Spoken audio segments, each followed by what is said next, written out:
जय हिंद दोस्तों, मैं नवीन शर्मा आप सभी का स्वागत करता हूं। आशा करता हूं आप सब एकदम अच्छे हैं, एकदम बेहतरीन हैं। एक बार सारे प्यारे दोस्त बताएंगे आप सब कैसे हैं। उम्मीद करूंगा एकदम बेहतरीन होंगे, एकदम शानदार होंगे। और एक बार सारे दोस्त एक मुस्कुराहट के साथ में बताएंगे कि आप सब एकदम अच्छे हैं, बेहतरीन हैं।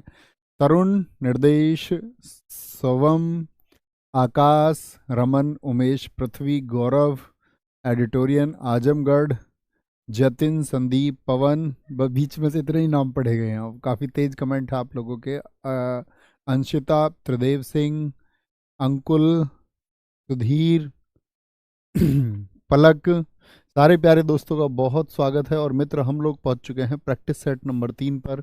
उम्मीद करूंगा पहले दोनों प्रैक्टिस सेट आपके फिंगर टिप्स होंगे, आप चीज़ों के लिए एफर्ट लगा रहे होंगे दोस्त।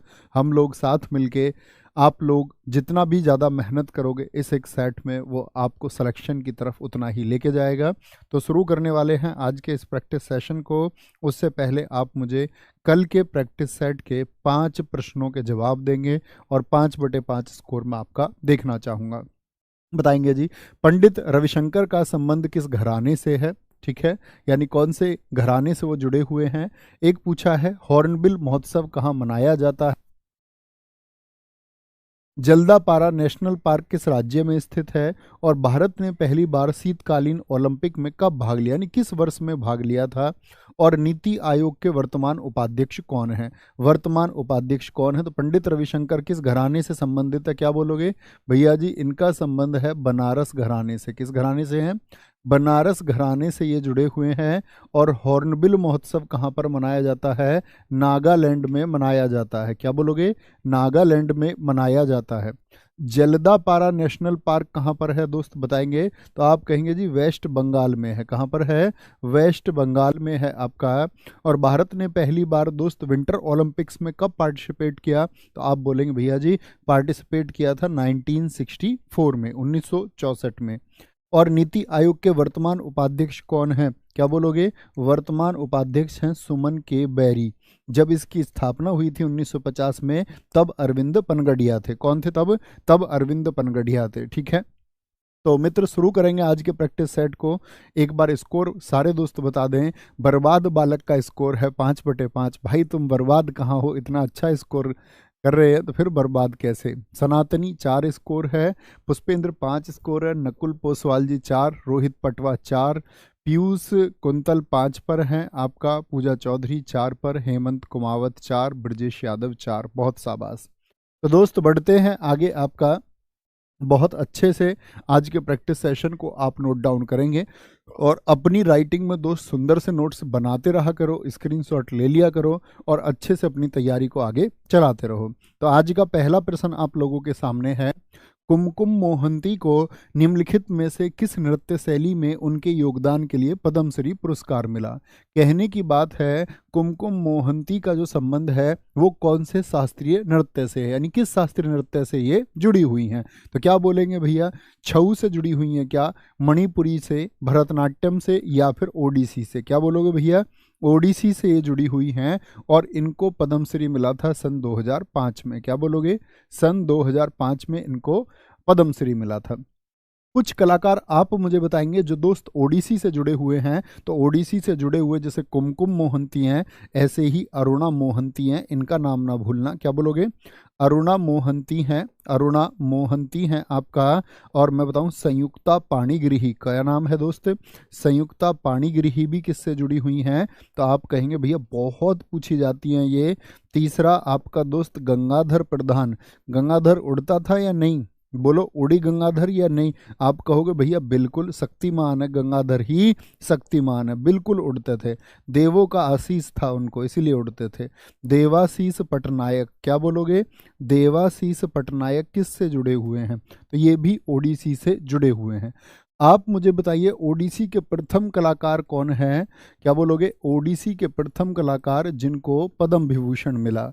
ओडिसी के प्रथम पद्म विभूषण प्राप्तकर्ता कौन है जिनको भारत सरकार का दूसरा सर्वोच्च पुरस्कार पद्म विभूषण प्राप्त हुआ था?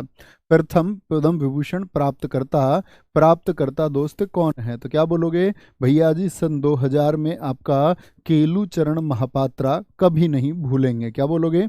केलूचरण महापात्रा, हम लोग कभी भी ये नाम नहीं भूलेंगे। क्या नाम है? केलूचरण महापात्रा। दोस्त आप भी मत भूलना, ठीक है। केलूचरण महापात्रा, मैं किसी दिन आपको बताऊंगा इन्होंने भारत में दोस्त कौन सा डांस स्कूल खोला था, एक बार मैं पुराने छात्रों का उत्तर देखना चाहूंगा। छऊ से दोस्त कभी भी भूले, कभी भी पूछे पद्मश्री किसको मिला? मकर ध्वज दरोगा को मिला है। किसको? मकर ध्वज दरोगा को मिला है। और आपसे अगर पूछे मणिपुरी से, तो मणिपुरी से आप नाम लिखोगे अमूबी सिंह को। किसको? अमूबी सिंह को मिला है आपका पद्मश्री। और ये नाम बहुत पूछे जाते हैं। जैसे भरतनाट्यम से अलारमेल वल्ली को, क्या बोलोगे? अलारमेल वल्ली को। ये तो बहुत चर्चित हैं और कॉम्पिटिटिव एग्जाम में बहुत पूछी जाती हैं। अलारमेल वल्ली 1991 का पद्मश्री है इनका। क्या बोलोगे? अलारमेल वल्ली।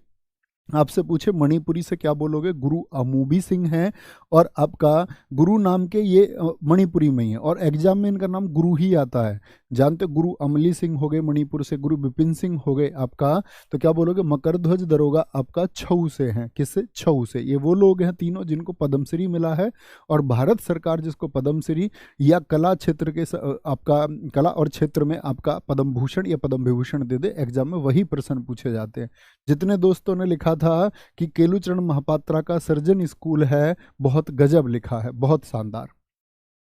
निम्नलिखित में से कौन डेमोक्रेट्स एंड डिसेंटर्स पुस्तक के लेखक हैं? कौन सी पुस्तक?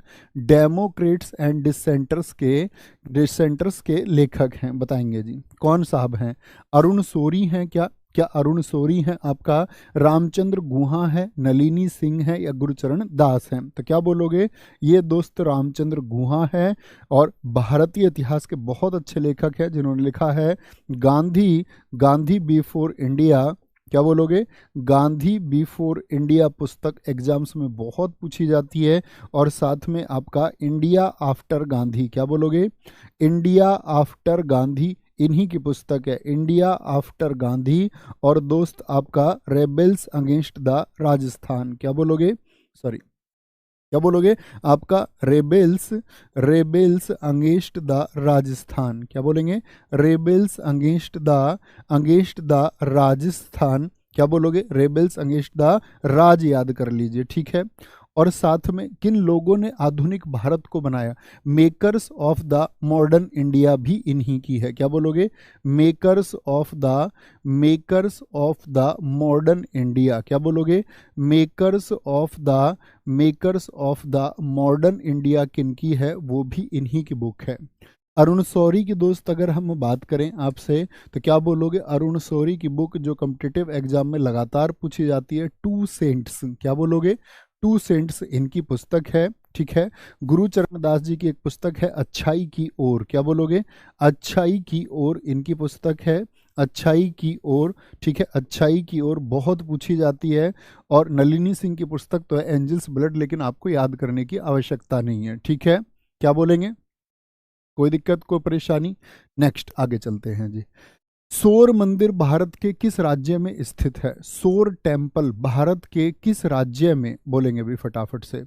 पूनम गुप्ता जी एकदम ठीक उत्तर देते हुए बच्चे, वेरी गुड, बहुत शानदार, बहुत गजब।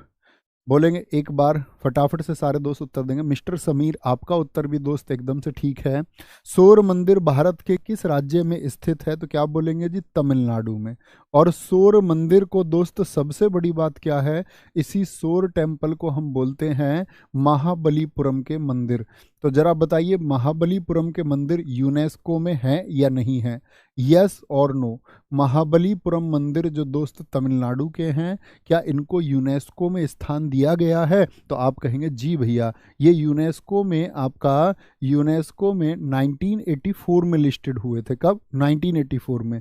और उड़ीसा का कौन सा मंदिर है जो यूनेस्को में 1984 में उड़ीसा का भी एक मंदिर यूनेस्को की विश्व विरासत सूची में शामिल हुआ? क्या आप बता सकते हैं कौन सा है? तो उड़ीसा का क्या बोलोगे भैया? सूर्य मंदिर, यानी कि जो कोणार्क में स्थित है। कहाँ पर? सूर्य मंदिर जो कोणार्क में स्थित है। कहाँ पर? सूर्य मंदिर जो कि कोणार्क में स्थित है। आप मुझे तमिलनाडु के दोस्त एक दो मंदिर के नाम और बताइए। कल भी मैंने आपको शायद बताए थे, एक याद रख लेना, नटराज टेम्पल, नटराज मंदिर कहाँ पर है? ये तमिलनाडु में है। और दूसरा मैं आपसे पूछूं, मोनोलिथिक मंदिर, क्या मोनोलिथिक मंदिर, मोस्ट इंपोर्टेंट मार्क कर लेना, क्या एग्जाम में हर बार लगभग पूछा जाता है। मोनोलिथिक मंदिर दोस्त, जिसको हम महाभारत मंदिर के नाम से भी जानते हैं। इसमें कितने रथ हैं बताएं एक बार, पुराने छात्र सारे बताएंगे इसमें कितने रथ हैं, मोनोलिथिक टेम्पल में कितने रथ हैं। तो आप कहोगे भैया इसमें महाभारत मंदिर, इसमें 5 रथ हैं। एक है धर्मराज युधिष्ठिर के नाम पर, किसके? धर्मराज युधिष्ठिर के नाम पर। एक भीम के नाम पर, एक अर्जुन के नाम पर है, एक इकट्ठा नकुल सहदेव के नाम पर है, नकुल सहदेव के नाम पर है। ठीक है, ये इकट्ठा एक ही टेम्पल है नकुल सहदेव के नाम पर। तो 4 तो ये हुए। क्या आप मुझे बता सकते हैं 5वां मंदिर महाभारत के किस पात्र को लेकर के है? महाभारत के कौन से कैरेक्टर को लेकर के यहाँ पर 5वां मंदिर है? तो आपका आंसर आना चाहिए भैया जी, द्रौपदी मंदिर है। कौन सा? द्रौपदी मंदिर है। ठीक है, द्रौपदी मंदिर है, कभी गलती ना करें, द्रौपदी टेम्पल होगा। ओके, गरिमा जी ने सबसे पहले उत्तर दिया था इस प्रश्न का, बहुत खूब, बहुत शानदार। अच्छा दोस्त, बताएंगे एक बार, महाराष्ट्र की अगर मैं बात करूं, महाराष्ट्र में कौन सा टेम्पल है आपका? भीमा शंकर। ठीक है, भीमा शंकर टेम्पल, जो कि एक ज्योतिर्लिंग भी है, भीमा शंकर टेम्पल है। और केरल में है पद्मनाभ स्वामी। कौन सा? पद्मनाभ स्वामी। एक बार एक प्रश्न पूछा एसएससी ने, पद्मनाभ स्वामी मंदिर में भगवान विष्णु किस अवस्था में है? भगवान विष्णु किस अवस्था में? बैठे हुए में है, खड़ी हुई अवस्था में है, या लेटी हुई अवस्था में, या इनमें से कोई नहीं? तो क्या बोलोगे? भगवान विष्णु की कौन सी लेटी हुई मूर्ति इसमें है? कौन सी लेटी हुई मूर्ति है? कभी गलती मित्र ना करें। कौन सी मूर्ति है आपकी? लेटी हुई। क्या कहेंगे? लेटी हुई, लेटी हुई आपका मूर्ति है इसमें। मलयालम नववर्ष को केरल में क्या कहा जाता है? क्या बोलेंगे? क्या बोलेंगे आपका? मलयालम बोलेंगे भी फटाफट से। बिल्कुल अलग अलग है मिस्टर नीरज पासवान, ये भी कोई पूछने की बात हुई? मलयालम नववर्ष को केरल में क्या कहा जाता है? केरल में, आप लोग सर्चिंग किया करो, आप पढ़े लिखे बच्चे हो सारे, ऐसा थोड़ी है तुम में से कोई जो 10वीं पास ना हो, सारे पढ़े लिखे हो, पूछना क्या उसमें। बोलो जी, मलयालम नववर्ष को केरल में क्या कहते हैं? तो क्या बोलोगे? उगादी कहते हैं, नुआखाई। नुआखाई तो एक फसल उत्सव है, कहाँ का? उड़ीसा का। तो मलयालम से मतलब कौन से राज्य की बात कर रहा है? मलयालम लैंग्वेज जो है ये किस स्टेट में बोली जाती है? तो आप कहेंगे मलयालम भैया केरला में बोली जाती है, केरल में। तो आपका क्या उगादी है? उगादी आप कहेंगे, उगादी तो भैया कर्नाटक में होता है और आपका आंध्र प्रदेश में होता है, तो ये भी नहीं होगा, ये भी नहीं होगा। विशु कहाँ का है? तो विशु बता सकते हैं कि पोंगल, पोंगल कहाँ का है? ये तमिलनाडु का है जी, कहाँ का? तमिलनाडु का है। और विशु कहाँ का है? ये मलयालम का है। और मलयालम यानी कि केरल का नववर्ष है। किसका? केरल का नववर्ष है। और एसएससी का कोई भी एग्जाम आप देख लो, एमटीएस देखो या पिछला एसएससी जीडी देखो या सीएचएसएल देखो, सब में न्यू ईयर से, स्टेट से प्रश्न आता है। तो मैं आपसे कुछ प्रश्न यहाँ पर दोस्तों पूछने जा रहा हूँ, आप बताना मुझे, जो गुड़ी पड़वा है ये किस राज्य का न्यू ईयर है? गुड़ी पड़वा फेस्टिवल किस राज्य का है? ठीक है, सारे दोस्त बताएंगे। नवरेह किस राज्य का है? एमटीएस 2023 का ही प्रश्न है। नवरेह किस राज्य का है? बोहाग बिहू बताएंगे। बोहाग, बोहाग बिहू किस राज्य में सेलिब्रेट किया जाता है? चौथा आप मुझे बताएंगे, चेरा ओबा किस राज्य में सेलिब्रेट किया जाता है? चेरा ओबा। आप पांचवा मुझको बताएंगे, बैसाखी किस राज्य में सेलिब्रेट किया जाता है? ठीक है, छठा न्यू ईयर आप मुझे बताओ, पोइला बैसाख कहाँ पर? क्या बोलोगे? पोइला बैसाख कहाँ पर सेलिब्रेट किया जाता है? पोइला बैसाख। बेष्टू बरस आप मुझे बताइए, बेष्टू बरस कहाँ पर सेलिब्रेट किया जाता है? पाठवा आप मुझे खिचड़ी पर्व बताइए, कहाँ का न्यू ईयर है? खिचड़ी पर्व। और नवा आप मुझे बताइए, पाना संक्रांति कहाँ का न्यू ईयर है? क्या बोलोगे? पाना संक्रांति कहाँ का न्यू ईयर है? पाना संक्रांति। और मैं आप सबके उत्तर देखना चाहूंगा कि ये 9 के 9 प्रश्नों के जवाब कितने छात्र देने का हिसाब किताब रखते हैं। गुड़ी पड़वा कहाँ का है दोस्त? महाराष्ट्र का है। कहाँ का है? महाराष्ट्र का है।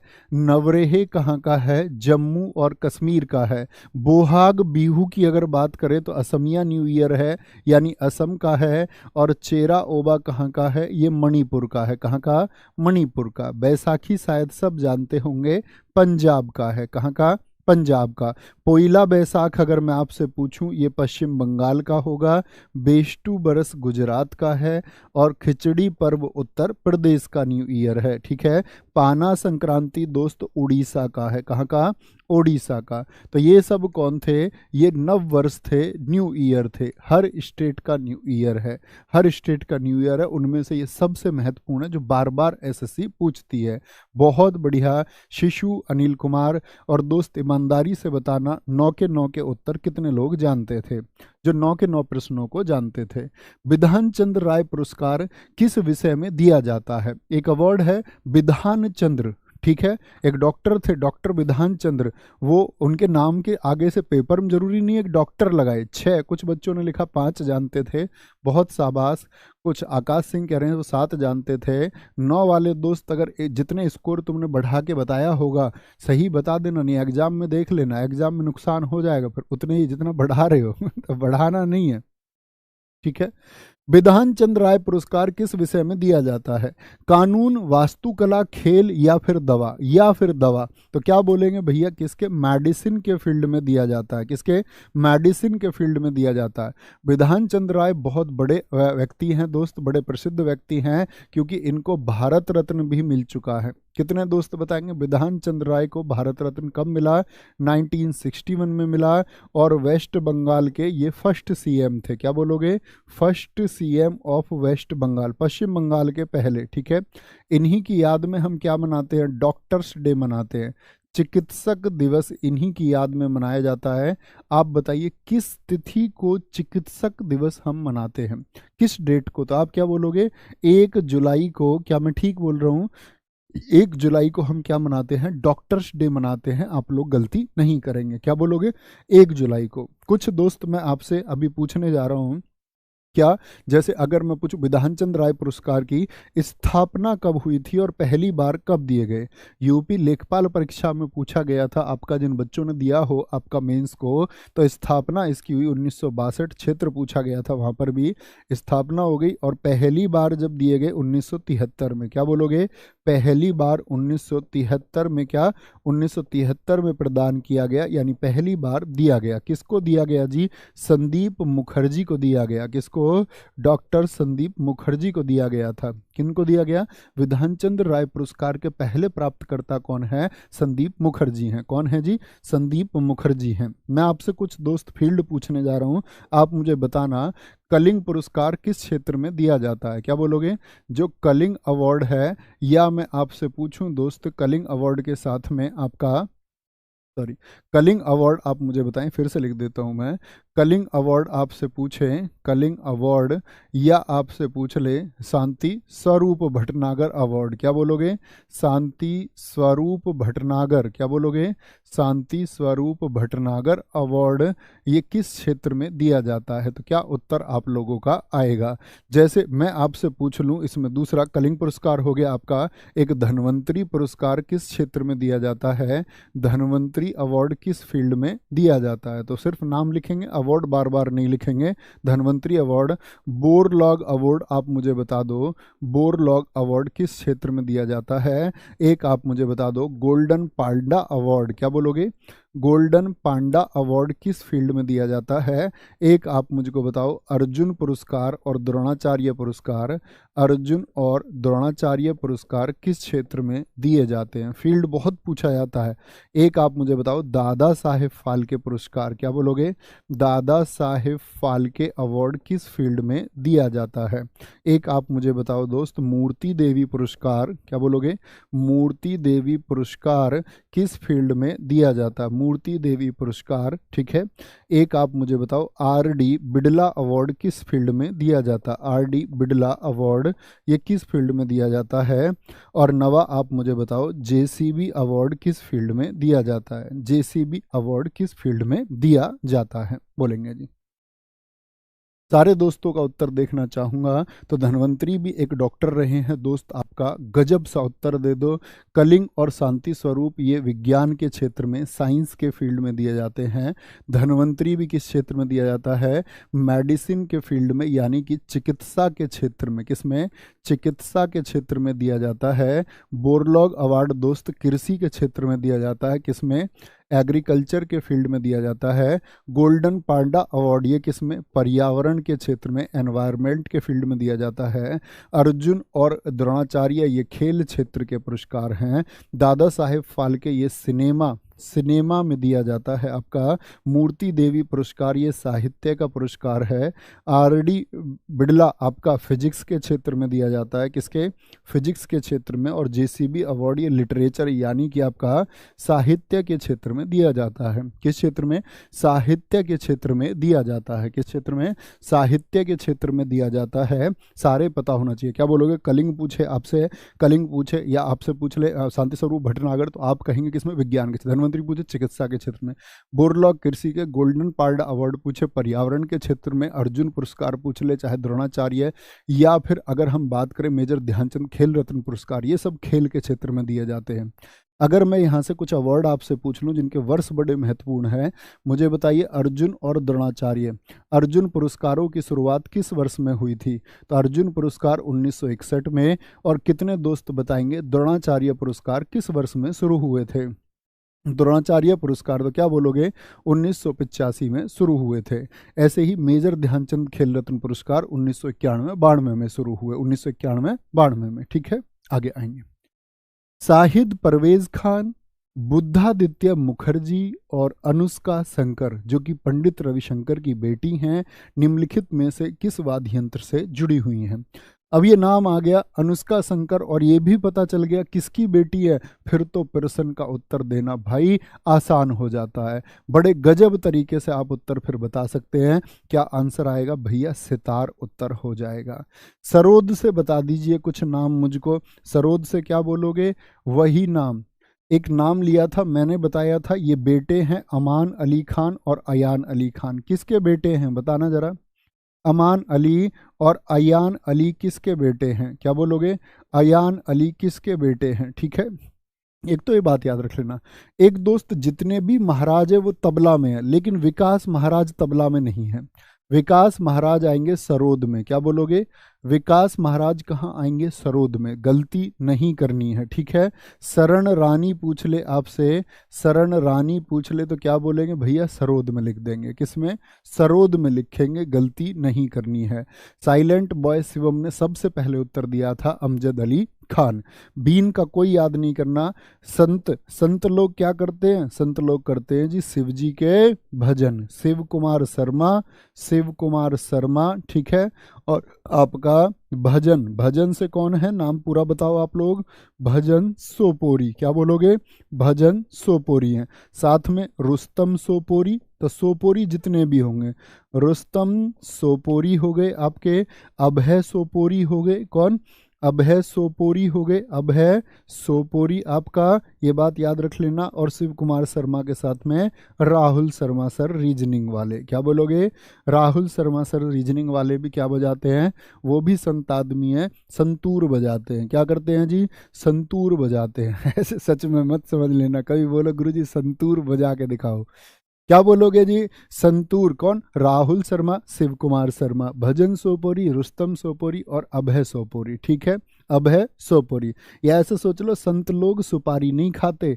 सुपारी खाते ना जो दांतों को गंदा कर देती है बहुत सारे लोग, सुपारी। तो क्या बोलोगे? संत लोग जी शिव जी के भजन करते हैं और सुपारी नहीं खाते। बड़ी आसान सी बात है यार, हैं। नेक्स्ट आगे आ जाओ। निम्नलिखित में से कौन सा नृत्य रूप है, कौन सा नृत्य रूप है जो झारखंड राज्य से संबंध नहीं रखता है, यानी उसका संबंध झारखंड से नहीं है, झारखंड से रिलेटेड बिल्कुल नहीं है। धीमसा, तो धीमसा पहले वाले को ही पकड़ लो, धीमसा कहाँ का है, आंध्र प्रदेश का है जी। क्या बोलोगे, धीमसा तो भैया आंध्र प्रदेश का है, ठीक है। और जामदा कहाँ का, झारखंड का। कर्मा पाइका क्या बोलोगे, ये झारखंड के हैं। देखो झारखंड के बड़े आसान है याद करने, झारखंड को हम रूट वर्ड बना लेते हैं झरना, झारखंड से क्या याद रखना, झरना। तो भाभी जी बोली मैं गोवा के झरने में जाऊंगी, फगुआ क्या बोली है, गोवा के झरने में जाऊंगी और झूम झूम के नहाऊंगी। क्या कह रही है, झूम झूम के नहाऊंगी। सरहुल, सर भी हिलाऊंगी मैं पानी में, ऐसे कह रही हैं, सर भी हिलाऊंगी मैं पानी में। किससे कह रही हैं भैया, अपने सोहर से कह रही हैं, जो घर वाला वही तो लेके जाएगा भाई, ठीक है। क्या बोलोगे, डोमकच, डोमकच भी है एक, ये भी याद रख लेना।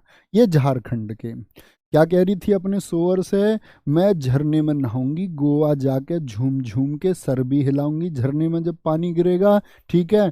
तो ऐसे समझो, उसने बोला उसके सोहर ने, तेने पैक वैक तो नहीं लगा रखा, कोई जाम लगा रखा हो कभी, जाम, ठीक है, पैक जाइब का। बोले तेरे कर्म है गोवा के झरने में जाने के, तुझे लेके जाऊं मैं गोवा के झरने में, अभी यहीं रुक जा घर में ही, पढ़ाई का टाइम है, जीडी का पेपर आ रहा है और वो कर रही है बात गोवा झरने में जाने की। बताओ इतनी सर्दी में, गलत बात है। आंध्र प्रदेश का धीमसा होगा दोस्त आपका, एक भामा कल्पम होता है। क्या बोलोगे, भामा कल्पम होता है। एक आपका कल्पम से ही दोस्त आपका गोल कल्पम होता है। क्या बोलोगे, गोल कल्पम होता है।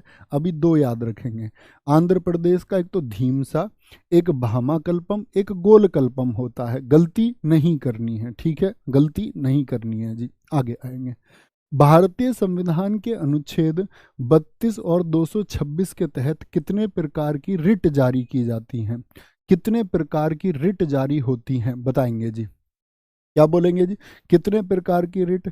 अब देखो यहाँ से इंपॉर्टेंट बात है, तो सब जानते हैं 5 रिट। तो एक तो क्वेश्चन बनता है दोस्त, 5 रिटों में से नाम दे देता, अलग नाम भी दे देगा, एक कह देगा कौन सी रिट नहीं है। तो पहले तो 5 के नाम बता दो। एक कौन सी होती है, हैबियस कॉर्पस होती है, बंदी प्रत्यक्षीकरण होती है। इसमें कितने घंटे में बंदी को मजिस्ट्रेट के सामने पेश करना पड़ता है, क्या बोलोगे, जिसको बंदी बनाया है उसको 24 घंटे में जज के सामने पेश करना पड़ेगा। आप कहोगे भैया बहुत दूर से लेके आ रहे हो, तब भी आने जाने का समय काउंट नहीं होता है, आने जाने का समय। परम आदेश, अदालत आदेश देती है, हम आदेश देते हैं, मैंडेमस बोलते हैं इसको, मैंडेमस।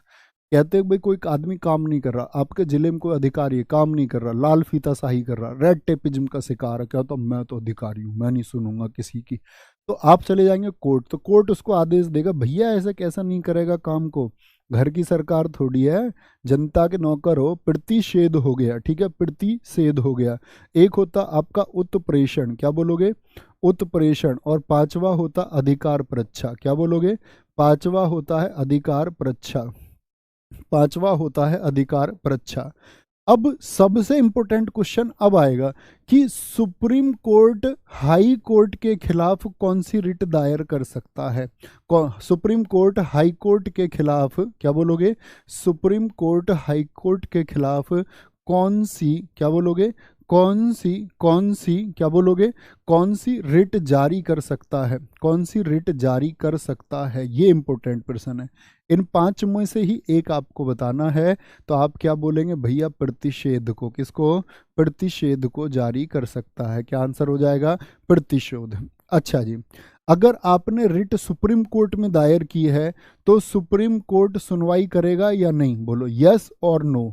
सुप्रीम कोर्ट सुनवाई करेगा रिट की, हाँ या ना, क्या बोलोगे भैया। जब आर्टिकल 32 में अधिकार दिया गया है तो यस, वो बाध्य है, इनकार नहीं कर सकता। क्या बोलोगे, बाध्य है, बाध्य है, ठीक है, बंधा हुआ है। लेकिन हाई कोर्ट सुनवाई करेगा, इस बात के लिए हाई कोर्ट बाध्य है या नहीं। एसएससी सीजीएल मेंस में ये चारों स्टेटमेंट आए इस बार। सुप्रीम कोर्ट हाई कोर्ट के खिलाफ प्रतिषेध जारी कर सकता है, और सुप्रीम कोर्ट क्या बोलोगे रिट की सुनवाई को जारी कर सकता है या जारी नहीं कर सकता है, या हाई कोर्ट रिट के खिलाफ सुनवाई करे या ना करे। उसमें पूछा कितने कथन सत्य हैं, ऐसे। हाई कोर्ट सुनवाई करेगा तो आप कहोगे नो, बाध्य नहीं है। क्या बोलोगे? बाध्य नहीं है, मर्जी है उसकी, मतलब बाध्य नहीं है तो क्या बोलोगे? नहीं, बाध्य नहीं है, गलती नहीं करनी है। आगे आएंगे, एक्स और वाई, मैथ का सवाल ना समझ लेना। एक्स और वाई एक रेस्तरा, रेस्तरा बोले तो रेस्टोरेंट, ठीक है, फ्रांसीसी है आपका, फ्रांसीसी वर्ड है। एक रेस्तरा में प्रबंधकों के रूप में काम कर रहे हैं, लेकिन उन्हें समान काम के लिए असमान वेतन मिलता है। काम एक जैसा दोनों का, लेकिन वेतन कैसा है? असमान। राज्य के नीति निर्देशक सिद्धांतों का कौन सा अनुच्छेद समान काम के लिए समान वेतन का प्रावधान करता है? यानी दो आदमी एक जैसा काम करते, एक जैसा, ठीक है, तो उनको वेतन एक जैसा मिलना चाहिए। ये कौन सा अनुच्छेद बताता है भैया? बताएंगे जरा। ये अनुच्छेद आर्टिकल 41 बताएगा, 39 बताएगा, 40 बताएगा, या फिर 38 बताता है। सारे दोस्तों का उत्तर आया आर्टिकल 39। इसका मतलब क्या हुआ कि अजीत सर और पारुल मैम तुमको जबरदस्त पढ़ाए हैं पॉलिटी, भैया गलती करते नहीं हैं। 39 का कौन सा सब सेक्शन है ये बताइए? 39 का कौन सा पार्ट है? आप कहोगे 39 का भैया डी है। क्या है? 39 का डी है। आर्टिकल 39 का ए भी याद रखिए। क्या बोलोगे? राज्य का यह कर्तव्य है कि वह सभी नागरिकों को आजीविका के, राज्य का ये कर्तव्य है कि आजीविका के पर्याप्त साधन, क्या बोलोगे? आजीविका के पर्याप्त साधन उपलब्ध कराएगा, ठीक है। कितने दोस्त ऐसे हैं जो मुझको आर्टिकल 39 ए डी और आपका ई भी बता सकते हैं? 39 ई में कितनी इंपॉर्टेंट बात की गई है कि जो भी लेबर है, जो भी श्रमिक है, श्रमिक के स्वास्थ्य की सुरक्षा की बात की गई है। क्या बोलोगे? श्रमिक के, लेबर के हेल्थ की बात की गई है, श्रमिक के स्वास्थ्य की, श्रमिक के स्वास्थ्य की सुरक्षा की बात की गई है, सुरक्षा की बात, ठीक है। आर्टिकल 40 में बताइए दोस्त क्या है? आर्टिकल 40 में क्या बताया गया है? आपका ग्राम पंचायत को बताया गया है। किसको? ग्राम पंचायत को बताया गया है। आर्टिकल 48 की यदि बात करते हैं, इसमें लोक कल्याण की बात की गई है। किसकी? लोक कल्याण की बात की गई है कि लोक कल्याण के लिए राज्य एक सामाजिक व्यवस्था बनाएगा, ठीक है, लोक कल्याण की बात की गई है। 41 में क्या बात की गई है? जो लोग बेरोजगार हैं, क्या बोलोगे? बेरोजगार हैं, वृद्ध हैं यानी बूढ़े हो चुके हैं, विकलांग हैं, कौन है? विकलांग हैं, पैरालाइजिस हैं, ठीक है, पैरालाइजिस हैं, उनके लिए क्या बोलोगे? उनके जो शिक्षा या सार्वजनिक मदद आदि जैसी चीजें हैं, शिक्षा या सार्वजनिक मदद जैसी चीजें हैं, वो सब कौन मुहैया कराएगा? राज्य कराएगा। इसको हम बोलते राज्य के क्या? राज्य के क्या बोलते? नीति निर्देशक सिद्धांत, डीपीएसपी। अब आप मुझको बता दो भैया, DPSP, directive principle of state and policy, जो ये किस राज्य से हमने लिए हैं, यह संविधान के किस भाग में है? तो क्या बोलेंगे? भाग में किस देश से हमने लिया है इनको, या जिस देश से लिया उस देश के संविधान के किस अनुच्छेद से हमने लिया है, ठीक है, भाग से। और आर्टिकल कितने से कितने तक हैं? तो क्या बोलोगे? भाग 4 हैं। देश हमने इसको आयरलैंड से लिया है। क्या बोलोगे? आयरलैंड से हमने इसको क्या लिया है? आयरलैंड से हमने इसको उधार लिया है। और आयरलैंड के अनुच्छेद के किस आर्टिकल से? बताओ फटाफट से। अनुच्छेद से, कौन से? आयरलैंड से उधार लिया, आयरलैंड के संविधान के आर्टिकल 45 से। अपने सारे छात्र उत्तर बताएंगे, ठीक है। अच्छा जी, आर्टिकल 36 से 51 तक इसमें बताए गए हैं। किसमें? आर्टिकल 36 से 51 तक। 12 से 35 क्या था? भाग 3 था। क्या बोलोगे? मौलिक अधिकार कितने में थे? भाग 3, जिसमें फंडामेंटल राइट की बात की गई थी, मौलिक अधिकार, वहां कितने थे आर्टिकल? बोलोगे भैया 12 से लेकर के 35 तक थे। 36 से 51 अब चलेगा हमारा क्या? डीपीएसपी, और इससे बनने वाले क्वेश्चन सारे आगे आएंगे।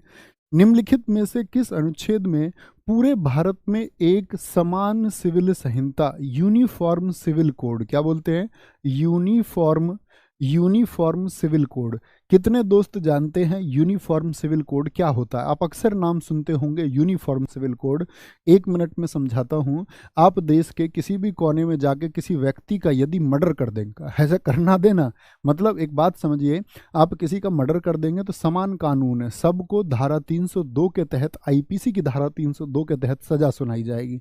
चाहे आप वह हत्या गोवा में करें, चाहे वह कोई आदमी क्रिमिनल माइंड आपका मध्य प्रदेश में करे, या फिर जम्मू कश्मीर में करे, अब तो सब जगह ये समान है। लेकिन दोस्त बहुत सारे ऐसे मामले हैं जिन पर समान कानून नहीं है। जैसे विवाह के मामले में हिंदू जो व्यक्ति है वह कितनी शादी कर सकता है? एक शादी कर सकता है, ठीक है, एक महिला के साथ में शादी कर सकता है। अगर दूसरी महिला के साथ में शादी करनी है तो पहली वाली से परमिशन लेनी पड़ेगी।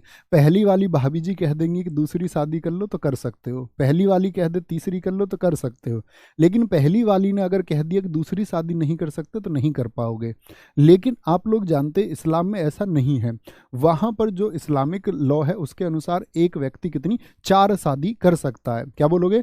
4 शादी कर सकता है। ऐसी हिंदू मैरिज एक्ट में क्या है आपका कि महिला यदि चाहे तो पुरुष को छोड़ सकते हैं, तलाक डाल सकती है, और पुरुष यदि चाहे तो वह भी तलाक, यानी दोनों तरफ से प्रोसीजर। लेकिन इस्लाम जगत में ऐसा नहीं है। तलाक देने का अधिकार किसको है? वो पुरुष को है। तो ये क्या है? ये कानून सब जगह समान नहीं है, और कानून सब जगह समान नहीं है इसका मतलब यूनिफॉर्म नहीं है।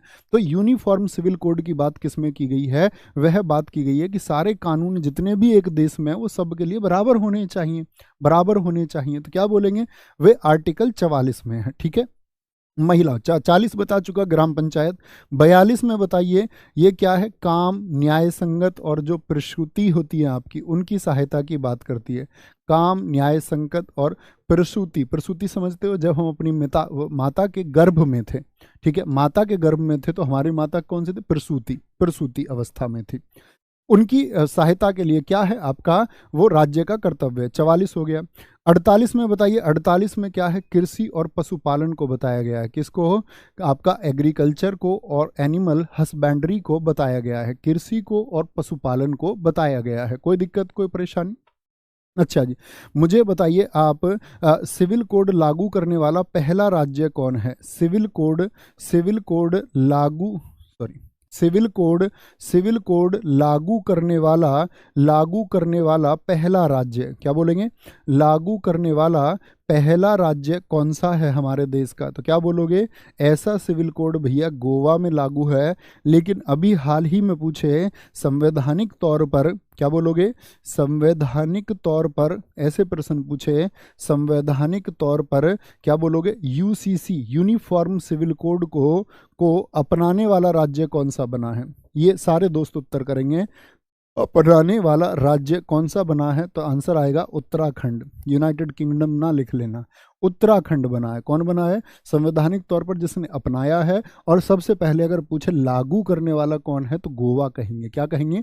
गोवा, तब हम कह देंगे, ठीक है, यूके हो जाएगा। आगे आएंगे। अरबी मूल ग्रंथ किताबुल हिंद किसके द्वारा लिखा गया था? एक अरबी भाषा का ग्रंथ है। अरबी भारत में आए आक्रमण करने या नहीं? आप कहेंगे जी हाँ भैया बिल्कुल आए थे। देखो, भारत में विदेशी बहुत सारे आए आक्रमण करने।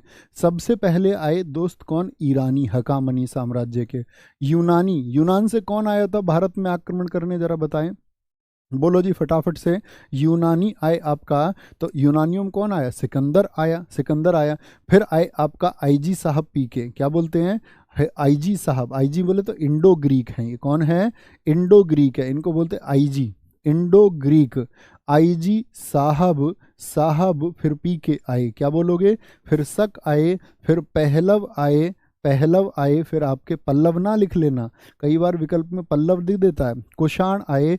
कुषाणों के बाद भारत में अरबी आक्रमण हुआ, और अरबी आक्रमण भारत में हुआ किस वर्ष में? 711 एडी में। फिर आए हमारे दोस्त देश में कौन? तुर्क आए 1086 में आपका। यहाँ पर समझें, 711 में जब आक्रमण हुआ भारत पर पहला अरबी, वो सफल हुआ या असफल हुआ? तो क्या बोलेंगे? 711 में भैया आक्रमण हुआ, 711 एडी में, यानी सन 711 में एक व्यक्ति आया सबसे पहले, अबेदुल्ला। उसको किसने मारा था? क्या बोलोगे? फिर आया आपका बुदैल। इसको किसने मारा था? भारत में सिंध में कौन राजा था जिसने इन दोनों को हराया? कौन वो व्यक्ति है? तो सन 712 एडी में सफल हुआ था कौन? आपका दोस्त बोलेंगे सफल होने वाला व्यक्ति कौन है? तो आप कहेंगे मोहम्मद बिन कासिम था जी, मोहम्मद बिन कासिम ये सफल हुआ 712 में।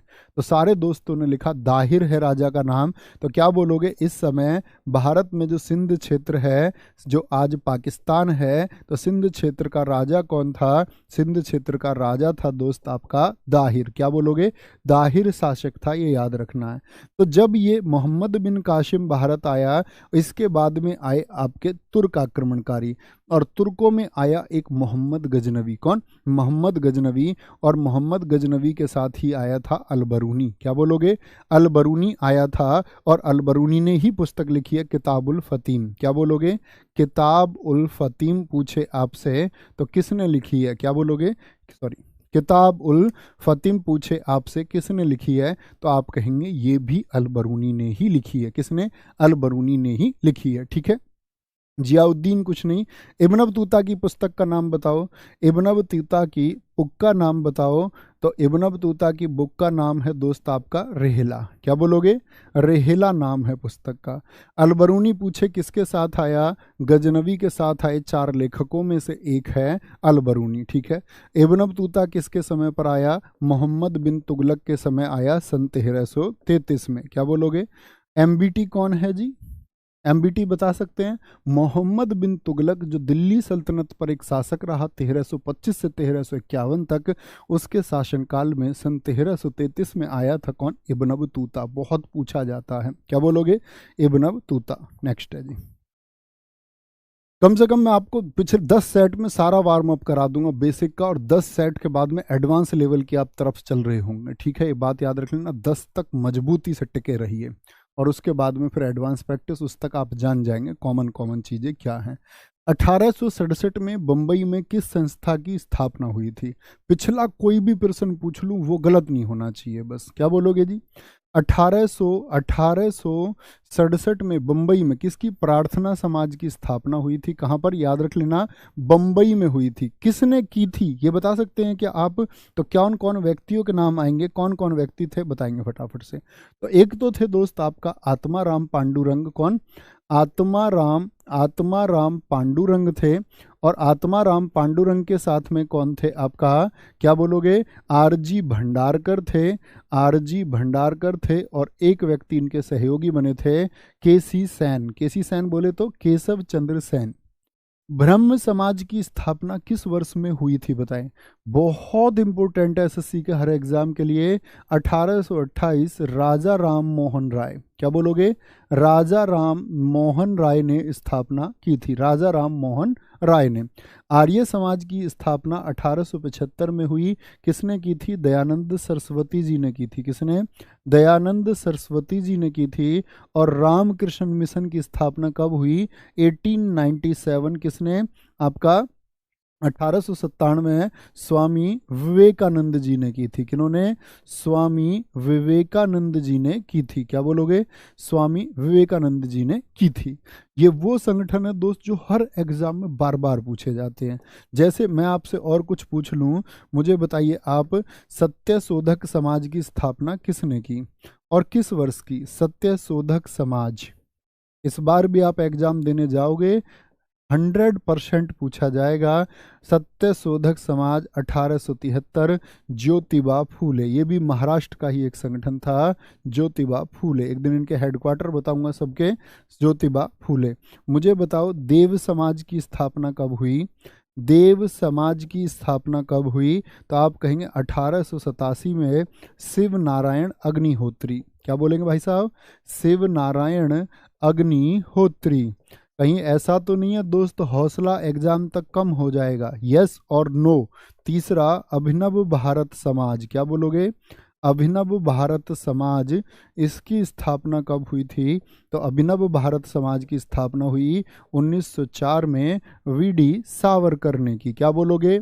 वीडी सावरकर ने की। जब आप दोस्त मुझे सोमवार को मिलेंगे 3 बजे, तो क्या तीनों प्रैक्टिस सेट तुम्हारे याद होंगे? यस और नो, क्या बोलोगे?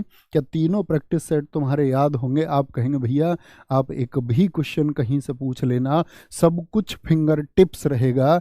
ऐसा दोस्त मैं भरोसा तुम्हारे ऊपर करता हूँ। कोई मानता हो या ना मानता हो कि तुम सिलेक्शन ले लोगे या तुम सफल हो जाओगे, मेरे मित्र मैं जानता हूं कि आप सफल हो जाएंगे, मेरा वो भरोसा है। तो आप समझ लेना, इस दुनिया में तुम्हारे ऊपर जो ये भरोसा करता है उसका भरोसा तुम टूटने नहीं दोगे। हम भरोसा बनाए रखेंगे दोस्त। निम्नलिखित झीलों में से किस झील को भारत में एकमात्र तैरते द्वीपों की झील के रूप में जाना जाता है? कि उसमें तैरते हुए बहुत बहुत सारे हिस्से हैं। तो क्या कहेंगे भैया? लोकटक झील को कहते हैं। लोकटक झील कहाँ पर स्थित है, किस राज्य में? तो आप कहेंगे भैया जी मणिपुर में स्थित है। कहाँ पर है? मणिपुर में स्थित है। ठीक है, मणिपुर की, क्योंकि ये तैरती हुई झील है, यानी कि बीच बीच में द्वीप, बीच बीच में पानी है, ऐसे है। और इसी पर है भारत का एकमात्र तैरता नेशनल पार्क।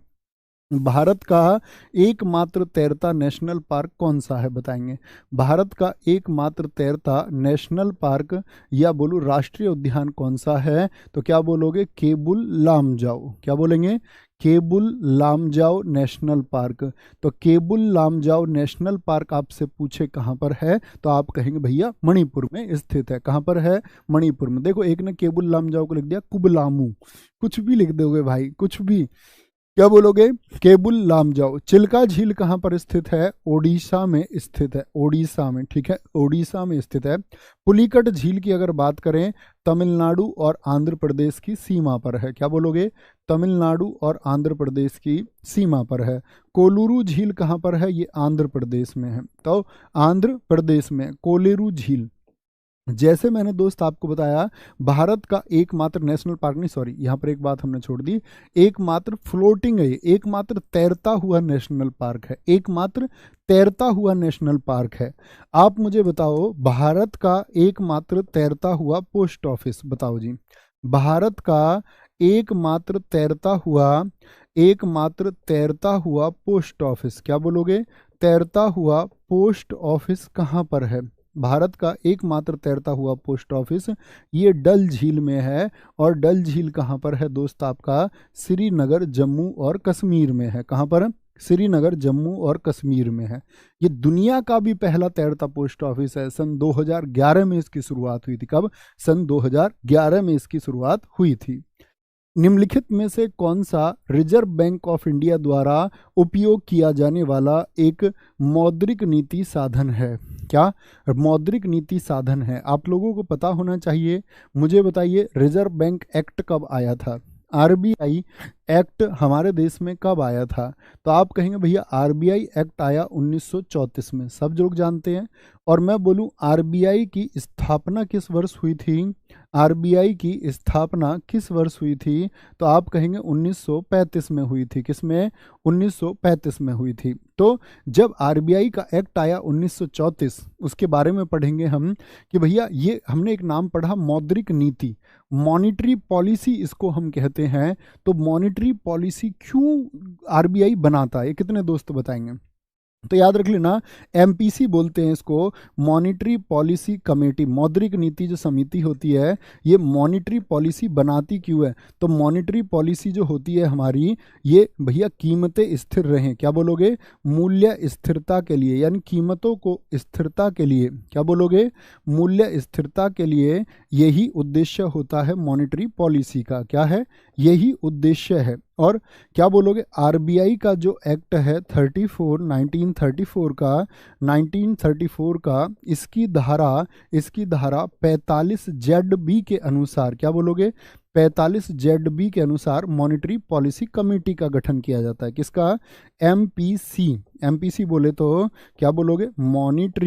मॉनिटरी पॉलिसी यानी मौद्रिक नीति समिति। क्या बोलोगे? मौद्रिक नीति समिति। क्या बोलोगे? मॉनिटरी पॉलिसी कमेटी का गठन किया जाता है। किस धारा के अनुसार? सारे दोस्त बोले 45 ZB के अनुसार। किसके अनुसार?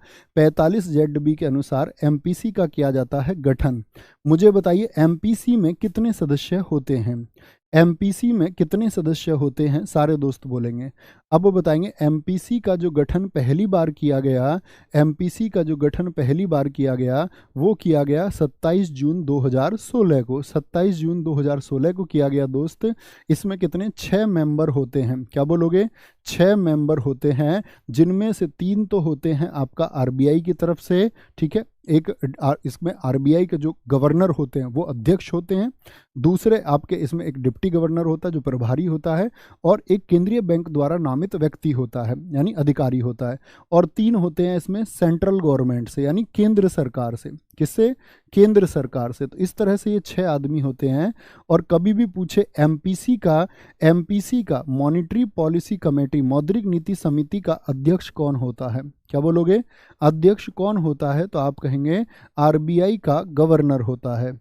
और मुझे बताइए आरबीआई के वर्तमान गवर्नर कौन है? ये कौन से नंबर के गवर्नर है? तो आप कहेंगे भैया आरबीआई के वर्तमान में 25वें गवर्नर हैं। और 25वें गवर्नर कौन है बताएंगे जरा। बहुत बढ़िया, रूबी शर्मा जी ने सारा लिख दिया है कि वर्तमान में शक्तिकांत दास 25वें गवर्नर हैं। बहुत शाबाश बच्चे, वेरी गुड। ऐसे ही कंटिन्यू करते रहें, आगे आएंगे। भारतीय अर्थव्यवस्था ने हरित क्रांति की सफलता का अनुभव कितने चरणों में किया? भारतीय क्या बोलेंगे? भारत की अर्थव्यवस्था ने हरित क्रांति, ग्रीन रेवोल्यूशन किस बात के लिए आया था? क्या बोलोगे? फसलों का उत्पादन बढ़ाने के लिए, जिसमें सबसे प्रमुख प्रभाव किस पर पड़ा था? आपका गेहूं और चावल पर पड़ा था, ठीक है। अन्य फसलों पर भी पड़ा, जौ आदि पर भी। तो गेहूं चावल पर सबसे ज़्यादा प्रभाव इसका हुआ शुरुआती दौर में। तो ये किसके लिए? अन्न उत्पादकता को बढ़ाने के लिए थी। तो कितने चरणों में हमने किया दोस्त? सब बता रहे हैं 3। 2 चरणों में हमने इसको एग्जीक्यूट किया। 1967-68 से लेकर के 1980-81 तक एक फेज चला, और फिर 1980-81 से लेकर के सन 2000 से लेकर के 2001 तक एक चरण चला, ठीक है। एक चरण चला जिसमें हमने ग्रीन रिवॉल्यूशन को पाया है। मुझे बताइए फादर ऑफ ग्रीन रिवॉल्यूशन किसको कहते हैं? क्या बोलेंगे? फादर ऑफ ग्रीन रिवॉल्यूशन,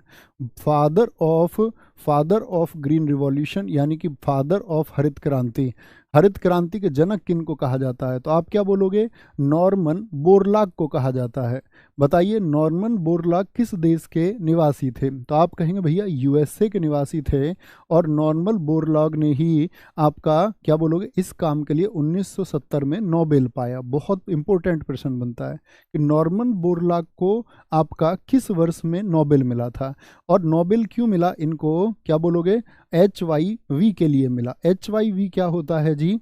अभी आपका यूपी पैट का एग्जाम हुआ, आपने दिया हो तो पैट में एक प्रश्न पूछा गया था HYV किसके लिए है? तो क्या बोलोगे? हाई याइल्डिंग, क्या बोलोगे? High yielding varieties. क्या बोलोगे? हाई याइल्डिंग वैरायटीज यानी कि उच्च उपज देने वाली जो किस्में हैं, उच्च उपज देने वाली जो किस्में हैं, HYV बीज इन्होंने विकसित किए। अब मैं पूछूं भारत में हरित क्रांति का जनक कौन है? बताएंगे जी फटाफट से। क्या बोलोगे? मैं आपसे पूछ लेता हूं दोस्त, भारत में हरित क्रांति के जनक कौन है? तो क्या बोलोगे?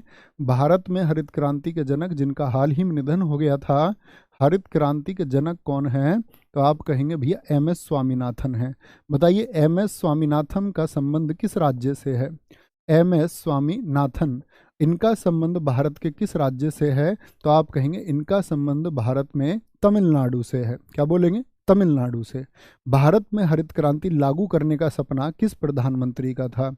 हरित क्रांति लागू करने का जो सपना है वो हमारे देश के किस PM का था? तो आप बोलेंगे लाल बहादुर शास्त्री जी का था। किनका? Lal Bahadur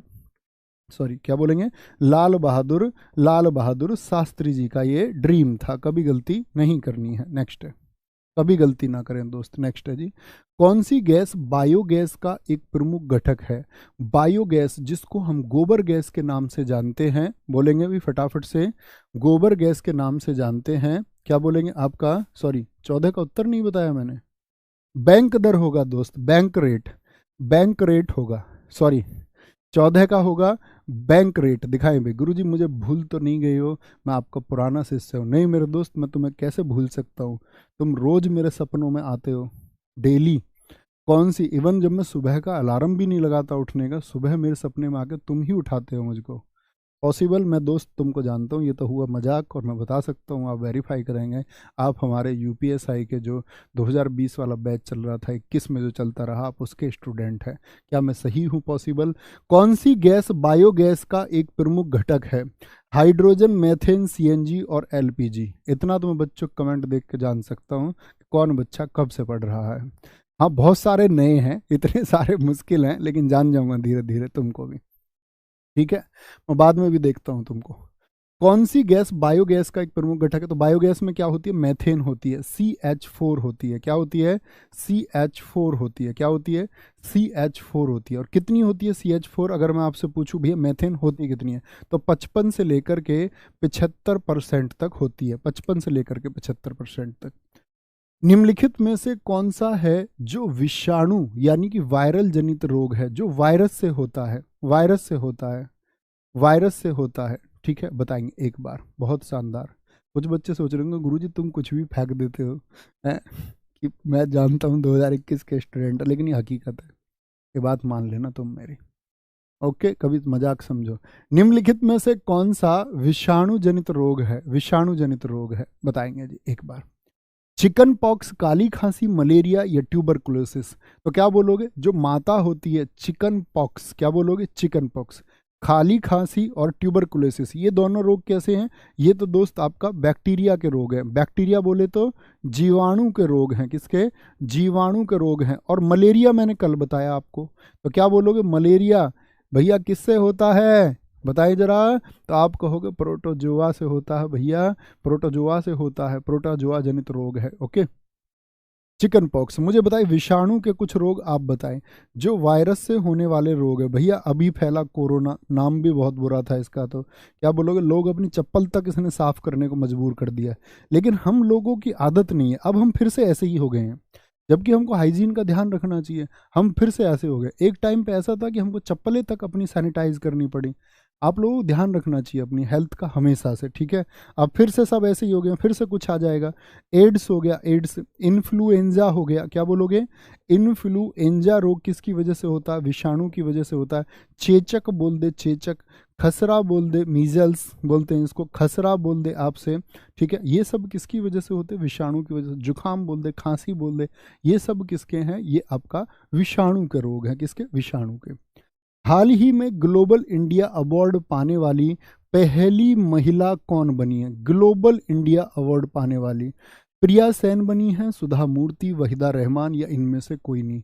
global India award अभी दोस्त आपका एक टोरंटो महोत्सव हुआ, कनाडा में। कहाँ पर? कनाडा में। क्या बोलोगे? टोरंटो महोत्सव। टोरंटो महोत्सव कहाँ पर हुआ आपका? टोरंटो महोत्सव हुआ कनाडा में। सारे दोस्त बोलेंगे कनाडा की राजधानी क्या है? कनाडा में इनको ये अवार्ड मिला, कनाडा में इनको ये अवार्ड मिला। और कौन बनी ये पहली पहली महिला बनी है? सुधा मूर्ति। किसकी? जानते हो सुधा मूर्ति कौन है? ऋषि सुनक की सास हैं ये। ऋषि सुनक जानते हो ना, ब्रिटेन के प्रधानमंत्री। क्या बोलोगे? क्या बोलोगे? ब्रिटेन के प्रधानमंत्री।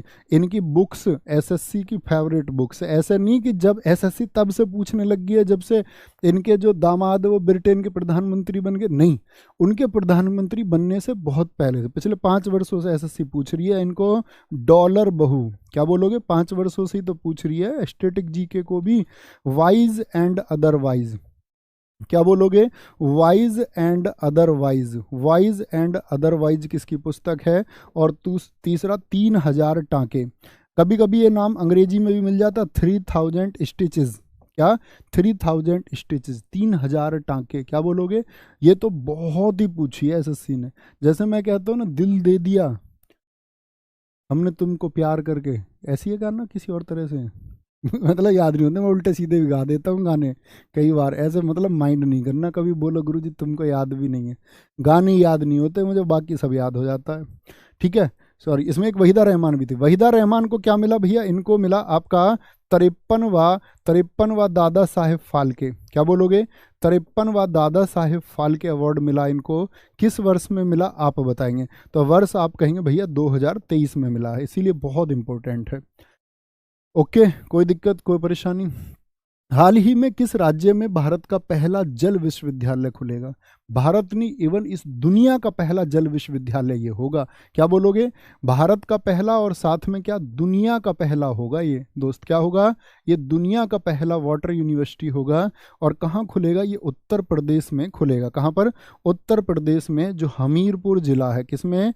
हमीरपुर डिस्ट्रिक्ट में। क्या बोलोगे? हमीरपुर डिस्ट्रिक्ट में खुलेगा। ठीक है। ऐसे ही पहला पहला पशु शवदाह गृह। क्या बोलोगे? पशुओं के जो शव होते हैं उनको जलाने के लिए कहाँ पर दोस्त? लखनऊ उत्तर प्रदेश में पहला पशु शवदाह गृह, देश का पहला। श्री अन्न महोत्सव अभी आयोजित हुआ, अन्न महोत्सव। ठीक है, तो बहुत इंपॉर्टेंट है। कहाँ पर, किस राज्य में? यूपी में। 3 दिन चला था। कितना? 3 दिन चला था। तीसरा आपसे पूछे, रन फॉर यूनिटी कार्यक्रम अभी हाल ही में कहाँ पर हुआ? रन फॉर यूनिटी कार्यक्रम आपका कहाँ पर हुआ दोस्त? लखनऊ में हुआ। कहाँ पर हुआ? लखनऊ में हुआ। कहाँ पर हुआ है रन फॉर यूनिटी? ये भी कहाँ पर हुआ मित्र? आपका लखनऊ में हुआ है। हाल ही में किस राज्य में पारूमला पेरूनल उत्सव मनाया गया? उत्सव बहुत इंपॉर्टेंट। हम करंट अफेयर्स में अभी हाल ही के उत्सव खत्म कर रहे हैं, फिर स्ट्रक्चर्स जैसे हम साथ में लेके चल रहे हैं, ऐसे ही में रिसेंट के करंट अफेयर्स के वो महत्वपूर्ण क्वेश्चन जो आपके एग्जाम के लिए बहुत बेनिफिशियल रहेंगे, वो मैं दोस्त आप तक पहुंचा दूंगा सारे। असम, केरल, उड़ीसा या फिर तमिलनाडु? क्या बोलोगे? पारूमला पेरूनल उत्सव कहाँ पर? केरल का है। ठीक है, और साथ में याद रख लेना केरल ही है जिसके सभी जिले में हॉलमार्क सेंटर खुले हैं। क्या? हॉलमार्क केंद्र वाला राज्य बन गया है। हॉलमार्क केंद्र वाला राज्य भी कौन बन गया है? आपका केरल बन गया है। साथ में याद रख लेना, यूनेस्को ने हाल ही में देश का प्रथम साहित्य शहर किसको घोषित किया है? साहित्य शहर किसको घोषित किया है? केरल के किस शहर को? तो आप कहेंगे कोझिकोड को। कोझिकोड केरल। क्या बोलोगे? कोझिकोड केरल जो है ये यूनेस्को का केरल का पहला साहित्य शहर घोषित हुआ है। क्या बोलोगे?